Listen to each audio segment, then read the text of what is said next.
ជាឡងឥឡូវនេះពួកយើងមកដល់មាត់ទន្លេហើយខ្ញុំជឿថាខុងមីងប្រកាសจะឲ្យទូកលឿនមកទទួលពួកយើងអាចឆាប់ទៅមើលនៅតាមមាត់ទន្លេទៅបានលោកម្ចាស់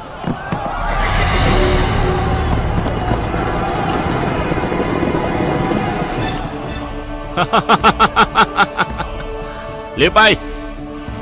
ចុះពីលើសេះឲ្យយើងចាប់ខ្លួនទៅលោកជាកូនប្រសាតុងអ៊ូខ្ញុំក៏មិនដាច់ចិត្តធ្វើឲ្យលោករបួសដែរណាជាឡងតែយើងមានថងកណ្ដាលទី4ទៀតលោកម្ចាស់ចាំខ្ញុំប្រយុទ្ធស្លាប់រស់ជាមួយគេចុះមិនចាំបាច់ទេពួកគេមានគ្នាច្រើនណាស់លៀបអីចុះពីលើសេះឲ្យយើងចាប់ខ្លួនទៅ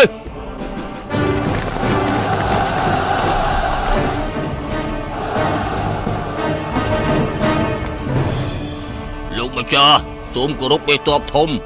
លោកទីប្រឹក្សាខ្ញុំបាននិយាយថារបួសលោកមិនទាន់ជាកុំមកប្រយុទ្ធជាមួយនឹងពួកខ្ញុំគ្រួសារសុនលាវគឺភ្ជាប់មង្គលការគ្នាឲ្យគួរតែសុខសាន្ត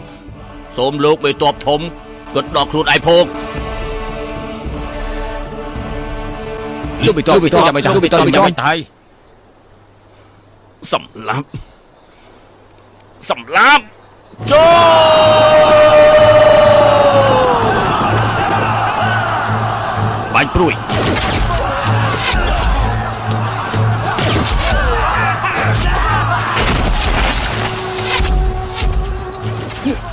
បើចូលមកមុខមកជំហានទៀតក៏មិនទោសខ្ញុំតែគ្មានធម៌បិតឲ្យសោះណោះ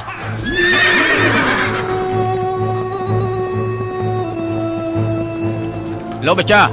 ទៅតាមមាត់ទន្លេកន្លះយោជនឹងមានទូកលឿនលោកម្ចាស់ឆាប់ទៅជាឡងទៅយើងបាទ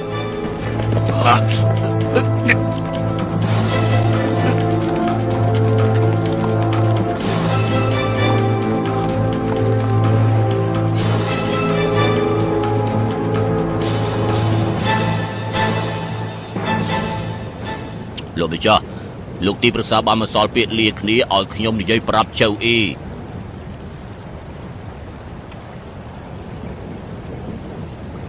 បាទនិយាយប្រាប់ពួកគេទៅប្រាប់គេទៅលោកចៅប្រមិនគ្រប់គ្រងដីឥឡូវខាអ្នកស្រីស្លាប់ទាំងទ័ព